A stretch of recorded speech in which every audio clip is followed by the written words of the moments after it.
July 3rd. Tomorrow is July 4th. And so happy Independence Day. And for you, Pierre, vive la France.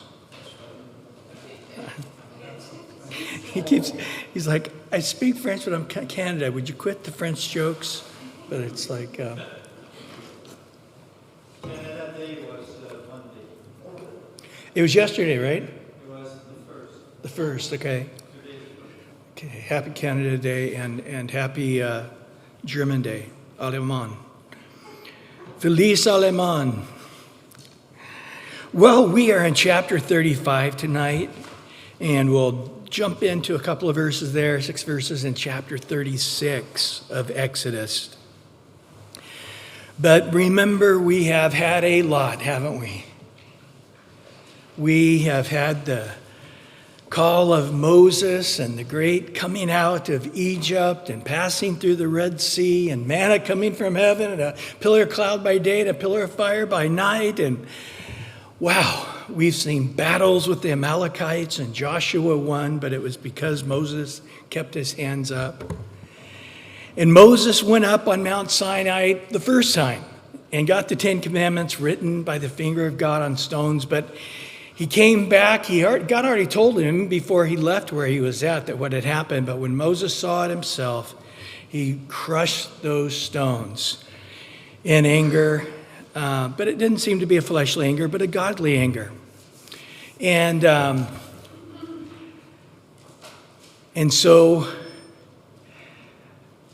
they had the golden calf, and Moses burnt it and made it into ash and made everybody drink it and told the people to stop it. They didn't want to, and so he said, everybody for the Lord on this side, but only the tribe of Levi, his brother and Aaron, and those were willing to fight. 3,000 souls died, and then Moses began this beautiful time of prayer, crying out that, Lord, if you're going to blot them out, blot me out too, and wrestling with the Lord. And then it came to the point where Moses said, I'm tired of talking to you face to face, literally in the Hebrew as mouth to mouth, but I want to see you face to face. It was something even more. I don't think there were words to describe what Moses wanted, but he wanted a deeper insight, view of the Lord. And of course, God said, no man can see God and live. Can't happen, but I'll put you in the cleft of the rock. And he withdrew his hand, and he saw the trailing end of the glory and heard those great verses out of chapter 34, verse 6 and 7, how the Lord's nature was described so beautifully and powerfully. And once again, God wrote with the new set of tablets that Moses brought up, but evidently he wrote with the finger of God again, and he was coming down with those tablets, and this time people were afraid because his face was shining.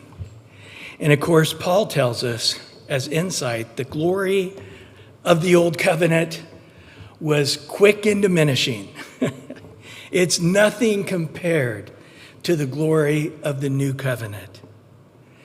And that glory of the new covenant is not written on tablets, but written upon us, upon our hearts.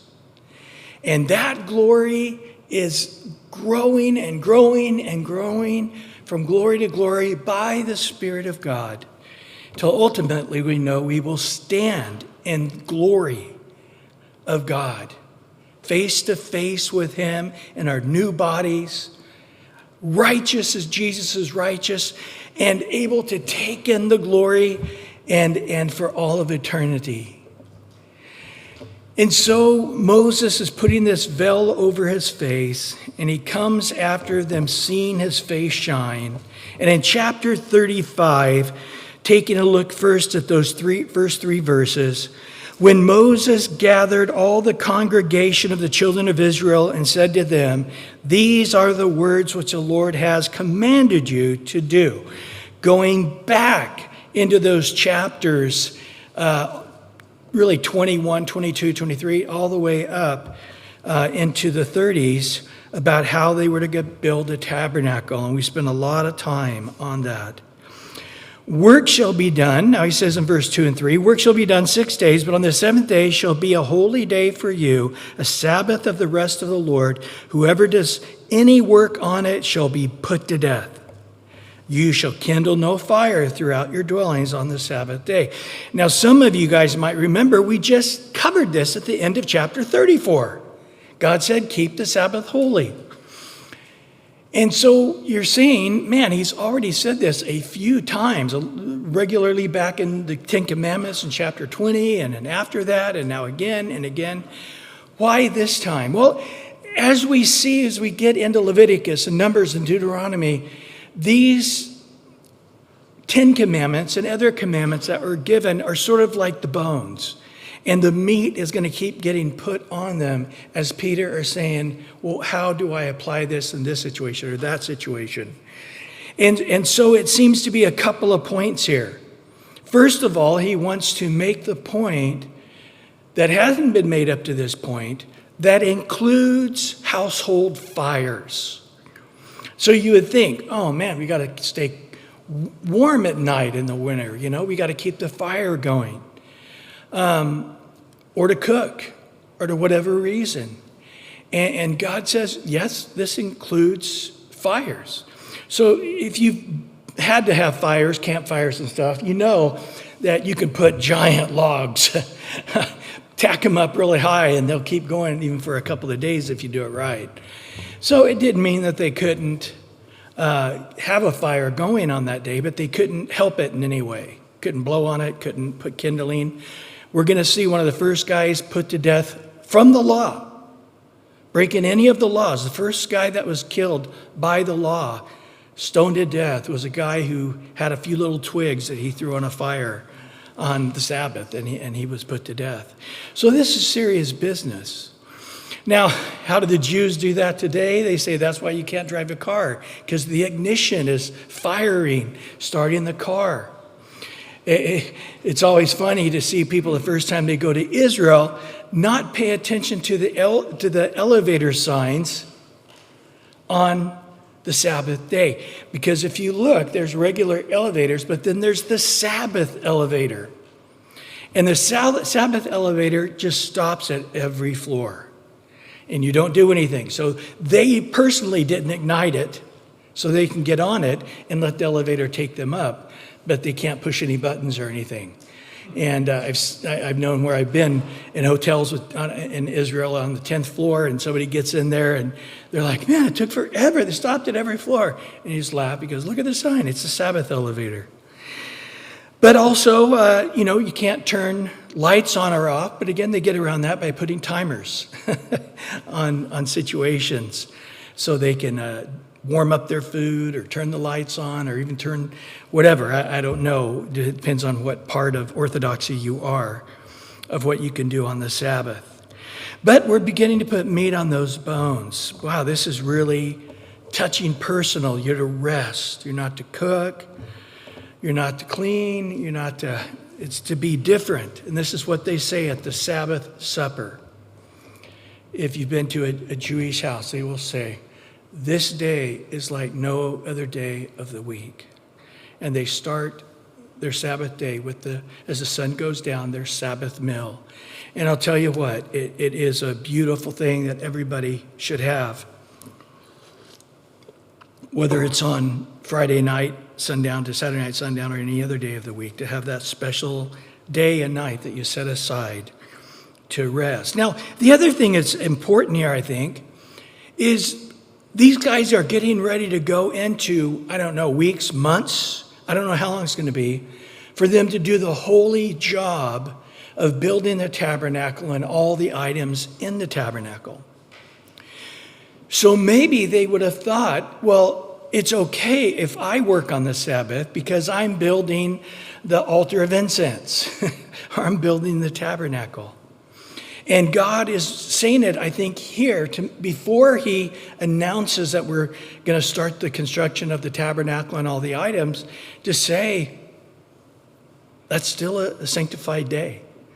Nobody's to be doing the work of the Lord even on that day.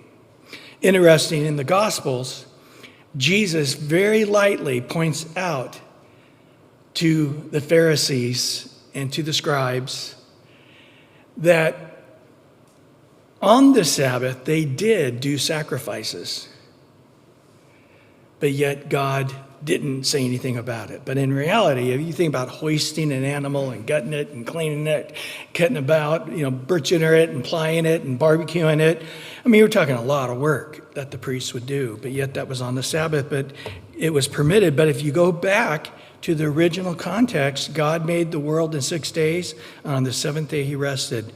And it's before the law, and it's a part of creation. There's been many, many studies done, especially by the Seventh-day Adventists, who hold very strongly to this, even though they worship on the Sabbath day, not resting on it, that show that people who have a day of rest are much healthier, more productive, better family life. There's just so many practical values to the keeping a special day set apart to the Lord.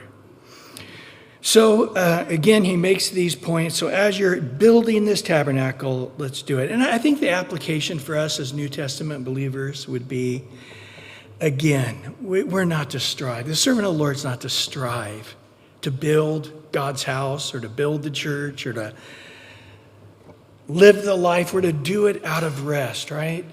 Adam's first day of life was resting in the completed work of God. We now, as the new Adam, so to speak, in this new covenant, we are to do all that we do for the Lord out of a place of rest. That we're resting fully in the work of Christ. We're resting fully in the power of the Holy Spirit. And our faith is bringing us peace. And out of that joy of our rest and peace, we now do the work of the Lord. I think that's the principle, really, as much as anything here in these first 3 verses. Now, verse 4 through 9. And Moses spoke to all the congregation of the children of Israel, saying, "This is the thing what the Lord had commanded, saying." So way back when, we're going to now actually do it. "Take from among you an offering to the Lord. Whoever is of a willing heart, let him bring it as an offering to the Lord." Notice verse 5, we're going to see these things said several times. I think up to 7 or 8 times in this chapter. It was a willing offering, and it was to the Lord. They had a willing, free will offering, and it was to the Lord. Very important. First of all, they begin to name different things they're going to need in this building of this tabernacle and the items there. And he gives a list: gold, silver, bronze, blue thread, purple thread, scarlet thread, fine linen, goat's hair, ram skins dyed red. And that's the list so far that he's given. And these things, he says what they're for the different sweet incense or for the breastplate of the high priest. But again, not a penny, not a thread was to be given out of compulsion, right?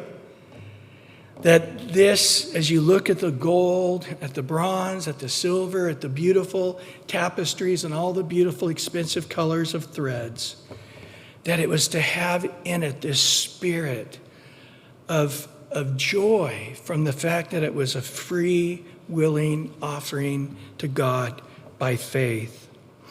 Paul talks about this in 2 Corinthians 9, verse 6 through 8. And this was a great need that he talked about. The need was taking care of the poor Jews during the time of a famine in Jerusalem. And he talks about this in 2 Corinthians 8 and 9. But he does say to them, he exhorts them to give. But he says in chapter 9, verse 6 through 8, "But this I say, he who sows sparingly will also reap sparingly. He who sows bountifully will also reap bountifully." And then here's the key in verse 7. "So let each one give as he purposes in his heart, not grudgingly or of necessity, for God loves a cheerful giver," a hilarious giver. And God is able to make all grace to abound towards you, that you, always having all sufficiency in all things, may have an abundance for every good work. Paul says in Philippians 4:17, not that I seek the gift, but I seek the fruit that abounds to your account. And so it needs to be parsed out. Well, Moses said this is God's will. Moses said this is what God's doing. But he said he got it from God. And we believe him. And of course, the thunder into the mountain and his face shining, all those things helped him know it was the Lord. But that's the way it is. It is a man communicating, this needs to be built. Or we need to give to this mission opportunity. Or we need to give to this evangelism opportunity. Or whatever it may be. And I love this in a minute. People go home. He doesn't tell them, just empty out your pockets right now. He says, go home. And they went home, and there they brought what they willingly could give. Maybe it was less. But in the New Testament, he says, those who sow sparingly will reap sparingly. The more you can give with joy by faith, the greater the opportunity from the blessings of the Lord. But whatever degree you settle on, be it unto you according to your faith, God's going to give you grace, and you'll see that happen as you give in the right spirit. Does this work for the Mormon church? I don't think so. Does this work, I think, for a lot of the health and wealth gospel churches that are just every Sunday coming up with some conniving way to get people to give? I would note that Moses just gives them the opportunity, and there's no sense of pressure. There's no salesmanship. It's just he lays it out before them and then says, okay, do what it is that God has showed you to do. I would say, just as a note, that it would be cool if we had our own building. And if God were to do that, God would lead us to say, let's do a building fund or whatever. That might be a cool thing to do. But not so far in the 30 years the church has been here yet. It doesn't seem that the Lord's led things to that direction yet. But I would also like to say as a note, there were no clever salesmanship tactics, no thermometers or, no knocks on the front door by the elders of the church saying, hey, we haven't seen your building pledge drive or whatever. It was truly from start to finish, the word of the Lord and then the worship of the Lord. And they learned the joy that comes from giving. And that's what Paul was really wanting the Corinthians. He says there in chapter 8 that we're coming to you at Corinth, but I want you to know that Titus and these guys went to far, really poor areas. And they still gave far beyond what they were able, they still gave. Not that I'm asking you to give what is beyond your ability to give, but I just want you to know that there is a gift of grace, a part of the maturity of a believer where they come to giving of their tithes. I believe that's New Testament as well. A lot of people don't. They're wrong. No. But then above that of an offering. The tithe is the top 10%. We just give it by faith. We have no control of it. We give it to the church, and the elders and the board members use the money. There's no strings. There's no direction of that funds. But then there's to be something above that 10% that there are strings attached. You can give it to whatever you want. I'm going to give it to that ministry or to this fund or that fund. And it's could be one penny, or it could be $1 million according to what your ability is and the fullness of the joy of your heart in giving. I know Chuck mentioned a perfect example of what this not is. He was invited to dinner as a young man to somebody's house, and the guy said, hey, let's pass the roast around again. And it got to Chuck, and Chuck said, yeah, sure, I'll eat another second piece of roast. And then as the plate works around, nobody really takes it from the family, and it's set down. And then the dad said, well, normally we get that roast to last all week, but not this time. And Chuck is like, that was the worst piece of meat he had ever ate. So again, God, if it can't be given by faith and joy and willingness, and I know there's a lot of people that have been really injured by the health and wealth gospel churches in particular, but other churches through building campaigns. I went through a few of them as a kid, and I know my family grumbled about it a lot. And I've actually done several buildings and encouraged it, and I do believe it was given with the right heart. So it can be done even to this day, but I don't know if it was ever done like we're going to see here. Again, I think we just go back and ask the question, how did God give? And I think we could say John 3:16, out of love, right? God so loved the world. And it wasn't of his surplus, was it? He gave it all. Like that widow with the mite. She gave everything she had. And Jesus said her reward in heaven is far greater than these millionaires who are given millions of dollars, but it's a small portion to them. God so loved the world, he gave his only begotten Son, the only one uniquely that we would never perish. It was a full gift. It did its full job. It built the tabernacle, so to speak, us. We shall not perish, but have everlasting life. John 10:18, I love it in the New English translation. It says, no one, Jesus speaking, no one takes away from me my life, for I lay it down of my own free will. I love that. And I have authority to lay it down. I have authority to take it back up. This command I've received from the Father. So Jesus makes it clear that on the cross, remember there in the garden, Peter whips out his sword. And Jesus said, I could call every angel out of heaven to defend me, Peter. Put that thing away. On the cross, I think that's probably the biggest miracle of all.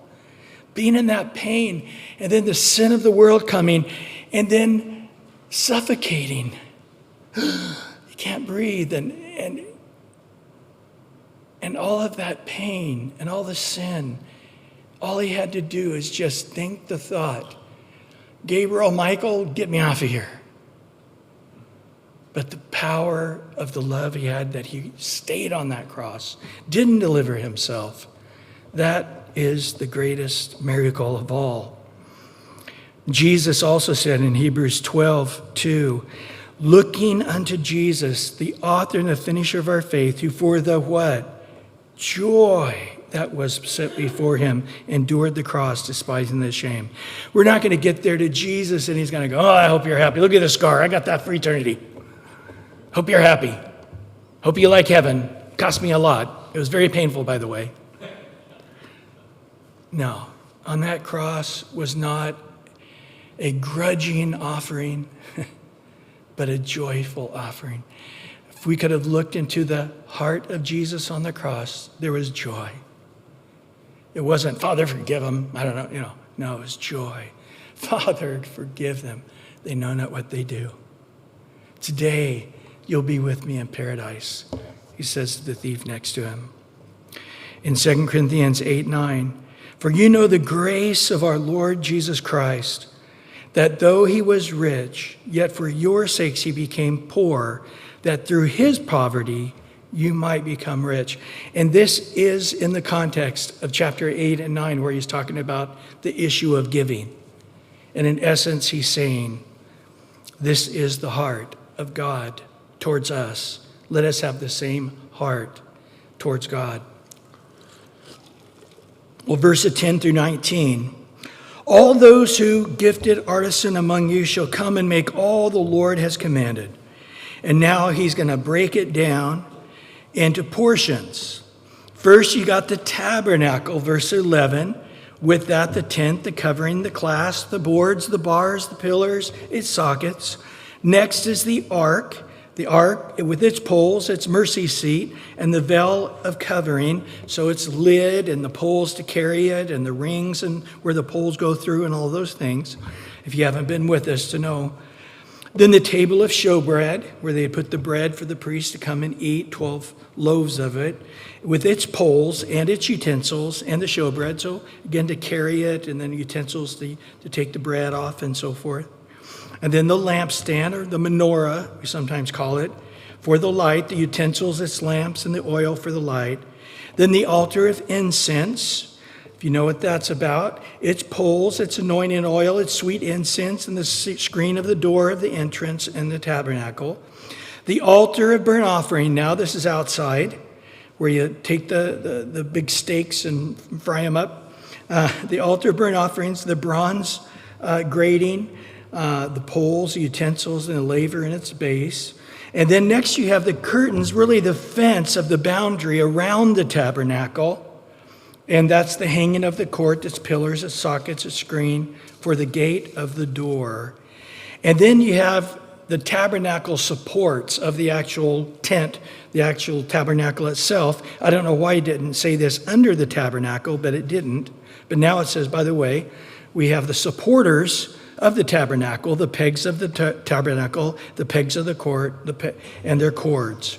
And then next he says the priestly garments for Aaron, the high priest, and then for the other priests, for ministering of the holy place, and the holy garments for Aaron the priest, and the garments for his sons who minister as priests.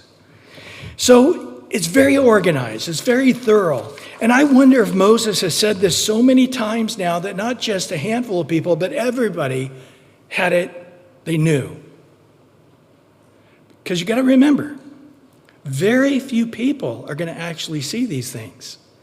Unless you're of the tribe of Levi, you will never see the table of showbread or the menorah or the candlestick or the incense or the candlestick. You'll never see the curtain before the Ark of the Covenant. You'll definitely never see the Ark of the Covenant unless you're the high priest, and then only once a year. But yet, people have a sense of what is going to be built, and that it's very thoroughly organized here. Well, verse 20 to 29 now. So all the children of Israel departed from the presence of Moses. No pressure campaigns. No write the check right now. Go home. Then everyone came whose heart was stirred, everyone whose spirit was willing. And they brought the Lord's offering for the work of the tabernacle of meeting, for all its service, and for the holy garments. So they went home, and they probably said, maybe often marriages, opposites attract. And so maybe the husband's like, we'll just give him a few little beads of gold. The wife was like, I was thinking of giving him a whole bag of gold.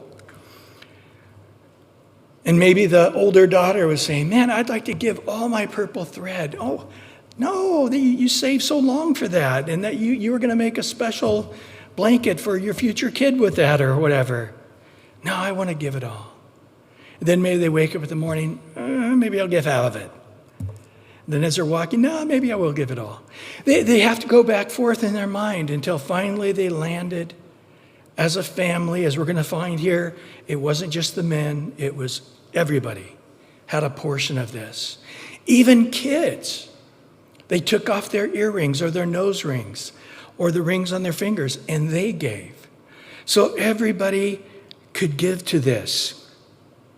I love that story of the little boy with his loaves and fishes, and how he was a part of feeding the multitude from Jesus' hand. This is the same idea here.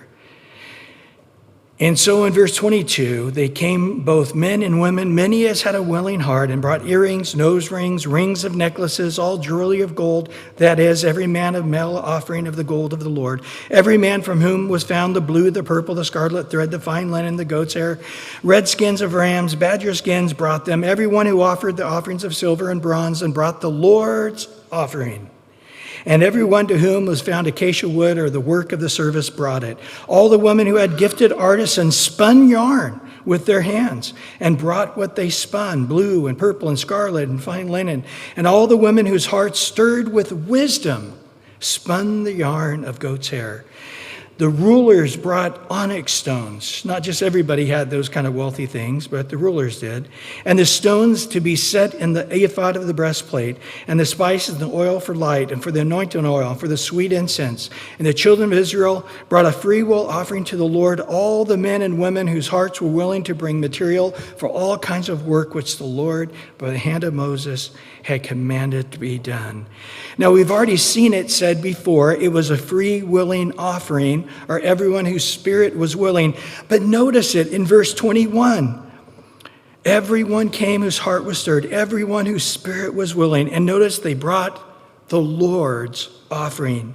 You see this again in verse 22, verse 26, 29. We're going to see it some more in the very next chapter, in chapter 36, verse 2, to make it abundantly clear. Everybody was a part of it. Everybody had a joyful spirit. Nobody was doing it under grudging or compulsion of necessity. They did it because they wanted just to bless the Lord. Isn't that beautiful? I love it when there's a worship in the church and it's people just wanting to bless the Lord. But sometimes if you're on stage, you see somebody who's been dragged there by their mom or some teenagers or something, just enduring it, looking at their watch going, how long are these guys going to sing? Or again, to see where they pass the offering plate. We don't do that since the COVID. We really don't even mention even taking the offering or receiving the offerings. Not that we don't still need the finances, but we do. But it just is a season we're in right now. We don't even mention it. But I've seen people be offended at that. And but again, when people willingly stand, willingly lift their hands, willingly give of their offerings, willingly pray for one another, willingly get here early and stay late to tear down and set up, and when there's just a spirit of that is just beautiful to man, how much more is beautiful to God? Now in verse 30 to 35, Moses said to the children of Israel, see, the Lord has called by name Bezalel, the son of Uri, the son of Ur. Remember Hur? He was one of the guys that helped hold up Moses' hands. Aaron and Hur, when Joshua was fighting in the battle. So close family to Moses, of the tribe of Judah. And he was filled with the Spirit of God, and filled with wisdom, filled with understanding, filled with knowledge, filled of all manner of workmanship. So he already had a natural ability, but then it got supersized with the Holy Spirit. And he was able then to design the artistic works through the work of gold and silver and bronze, cutting jewels, of setting and carving wood, to work all manners of artistic workmanship. And he has put in his heart the ability to teach. So it wasn't just doing it, but he was able to get everybody going on it and then come and see and instruct as a manager. And also, there's another guy, Aholiab. And his family, I can't pronounce his dad's name, but he was from the tribe of Dan. And then in verse 35, he also was, God had filled them with skill to do all manner of work, of engraving, of design, of tapestry, the maker in blue and purple and scarlet thread and fine linen, and weavers, and those who every work, and those who designed artistic work. So the guy who was over everything was Bezalel. But then when it came to the fabric area of things and some of the more fine engraving, that was Aholiab and his team. And again, as we go back, we remember earlier on in chapter 25, that Moses said very specifically, God told Moses in chapter 25, verse 9, make them of this pattern. In other words, the heavenly pattern. So to some degree, these guys might have had an insight into heaven because, again, they were making it after the design of the heavenly temple. Well, in chapter 36 now, verse 1 and 2, so Bezalel and Aholiab every gifted artisan to whom the Lord had put wisdom and understanding, it just wasn't these two guys, but the whole team, to know how to do all the manner of work for the service of the sanctuary, so do according to all the Lord's work has commanded. And Moses called Bezalel and Oholiab and every gifted artisan whose heart the Lord had put wisdom, everyone whose heart was stirred to come and do the work. So it wasn't just their hearts were stirred to giving, but it was a calling to give their talents as a gift to the Lord. So yes, God has put into my heart to a vision for the menorah. God has put into my heart that table of showbread and how it should look. God has put into my heart a special way to weave the thread for the top of the tabernacle. And so it was a spiritual act of service that's going on. And in verse 3 of chapter 36, they received Moses all the offering which the children of Israel had brought for the work of the service, making the sanctuary. So they continued bringing to them free offering every morning. So this is highly organized. So that before they begin to bring the offerings, we didn't realize this, but days, weeks in advance, there might have been drawings that were made. There was a lot of meetings that happened. The guys knew exactly how much gold and bronze and wood and different types of thread they were going to need. And they were ready to accept it and document it. And maybe they built special tents to store them. I don't know.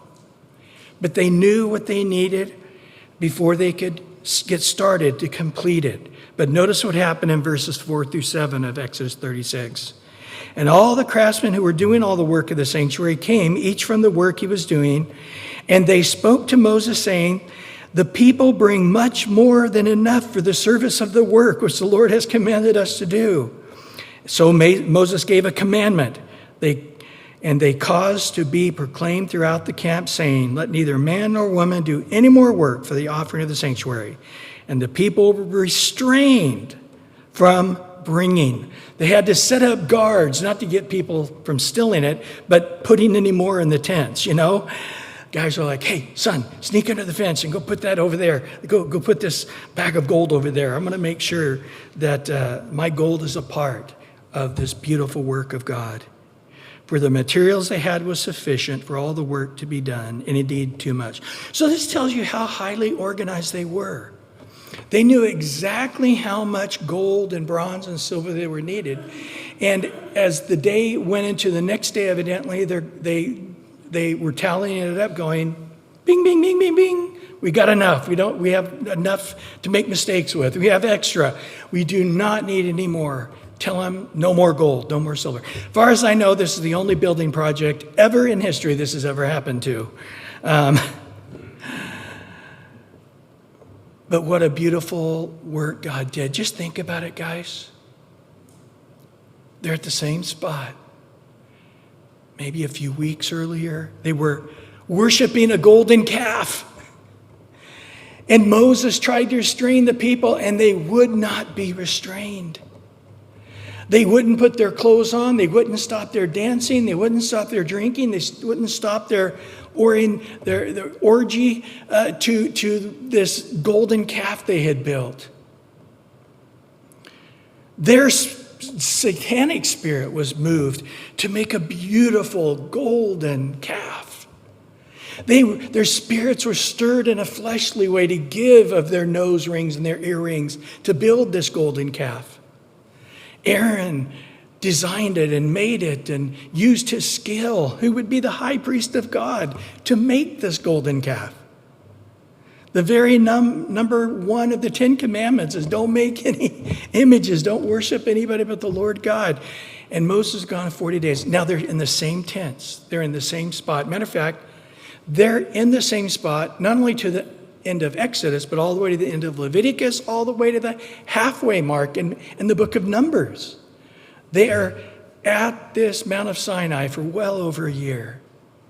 But just to think, in this short couple of years, they've gone from Egypt to this moment where the Spirit of God is moving them.